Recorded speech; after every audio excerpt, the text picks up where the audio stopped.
Hi friends, இங்கே பாருங்கள், நம்ம வீட்டில் மல்லி செடி இருக்குது. மல்லி செடியில் எவ்வளோ பூ பூத்துருக்கு பாருங்கள். இது நான் நைட்டில் எழுந்து வந்தேன். அப்போ பார்த்த உடனே ரொம்ப ஷாக் ஆகிட்டேன். எல்லா பூவும் பூத்துருந்தது, அழகாக இருந்தது. சரின்னு சொல்லிட்டு அப்பயே வீடியோ எடுத்துட்டேன். திரும்பவும் காலைல ஒரு டைம் வீடியோ எடுத்தேன். வழக்கத்தை விட இந்த வாரம் கொஞ்சம் நிறையவே பூ பூத்துருந்தது, அழகாக பூத்துருந்தது.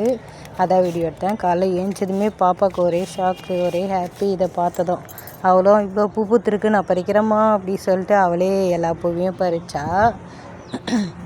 இந்த பூ நார்மலாக இருக்கிற மல்லியாக இல்லாமல் இது கொஞ்சம் பெரிய சைஸ் மல்லி. இது மொட்டாக பறித்தா பூக்கவே மாட்டேங்குது. அதனால் நாங்கள் மலர விட்டு தான் பறிக்கிறது. மலர்ந்ததுன்னா இப்படி தான் இருக்குது பாருங்கள், எவ்வளோ பெருசாக இருக்குது. இதில் இன்னொரு என்னென்னா, இது 2 அடுக்கு மல்லி. நான் கட்டும்போது உங்களுக்கு பிரித்து காட்டுறேன் பாருங்கள்.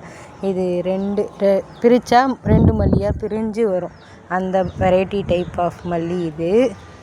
நம்மளே ஒரு செடியை வீட்டில் வளர்த்து அதுலேருந்து ஒரு விஷயம் நமக்கு கிடைக்கிது, அதை நம்மளை யூஸ் பண்ணிக்கிறோம் அப்படின்னும்போது அதில் கிடைக்கிற சந்தோஷம் வேறு எதுலையுமே இல்லை.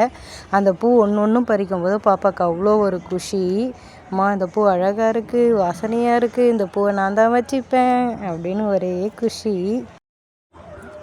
ஃபைனலாக இங்கே பாருங்கள், எவ்வளோ பூ பறிச்சிருக்கா பாருங்கள். ஒரு நாளுமே இவ்வளோ பூ இதில் பூக்குது. அப்புறமா பறித்த உடனே காலையிலே கட்ட ஆரம்பிச்சிட்டோம். இவ்வளோ பூ தாங்க பூத்துருந்தது. இது கட்டுறதுக்கு கொஞ்சம் கஷ்டமாக தான் இருக்குது. முட்டாக இருந்தால் கட்டுறதுக்கு ஈஸியாக இருக்கும். முட்டாக இருந்தால் கட்டிட்டா அதுக்கப்புறம் அது பூக்கவே மாட்டேங்குது. அதனால் மலர விட்டு பறித்து கட்டலது.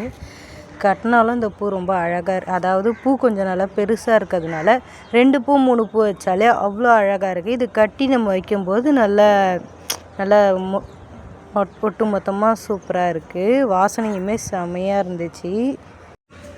இங்கே பாருங்கள், பூ கட்டி முடிச்சிட்டேன். ஃபைனலாக பூ இப்படி தான் இருந்துச்சு, அழகாக இருந்துச்சு. நம்ம தலையில் கொஞ்சோண்டு பூ வச்சாலுமே இது நல்லா நிறக்க அழகாக இருக்குது. அந்த மாதிரி இருந்துச்சு. இது 2 அடுக்கு மல்லியை அந்த கிளிப் போட மறந்துட்டேன், இங்கே தான் ஆட் பண்ணியிருக்கேன். இதோ பாருங்கள், இப்படி பூவை பிரித்தா 2 மல்லியாக பிரியும். இது 2 அடுக்கு மல்லி. இது நம்ம அப்படியே 2 அடுக்காகவும் சேர்த்து வச்சும் கட்டிக்கலாம், இல்லை பிரிச்சுட்டு ஒன்றா தனியாகவும் நம்ம கட்டிக்கலாம். ரெண்டுமே அழகாக தான் இருக்கும். 2 அடுக்காக வைக்கும்போது அது கொஞ்சம் பெரிய பூவாக அழகாக நமக்கு கிடைக்கும். அவ்வளோதான். இந்த மாதிரி 2 அடுக்கு மல்லியில் நீங்கள் பார்த்துருக்கீங்களா என்னன்னு நீங்கள் கமெண்டில் சொல்லுங்கள். நான் பார்த்ததில்ல, இப்போ தான் பார்க்குறேன். அவ்வளோதாங்க. இந்த வீடியோ பிடிச்சிருந்தால் லைக் பண்ணுங்கள், ஷேர் பண்ணுங்கள், சப்ஸ்கிரைப் பண்ணுங்கள்.